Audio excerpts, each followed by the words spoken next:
আয় এদিকে আয়, ভেতরে আয়। তো শোনা হয়ে গেছে আমি কলকাতায় আমি বেড়াতে গেছি। হ্যাঁ, আমার তো সব শোনা হয়ে গেছে। এবার ছেলে বলতেছে বাবা বেড়াতে গেছে, বাবা এখন মা বাবা সব বেড়াতে গেছে, আমি দাঁড়িয়ে আছি। এই দৌড়তিস কেন? এই ওই যে যা দৌড়তে চাবি লেগে বলে দিন দেখি কে বেলা কোন দোকানটা যাবো?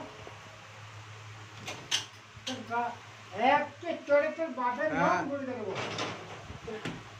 হ্যাঁ ছেলে যারা তোর মাংসওয়ালা তোর গাড়ি দেবে সারা, বলে দিন দেখি খেলা আয় দিকে মাংসওয়ালা কোথা গাড়ি তোর বাপের নাম ভুল দিলে দেবো একদম।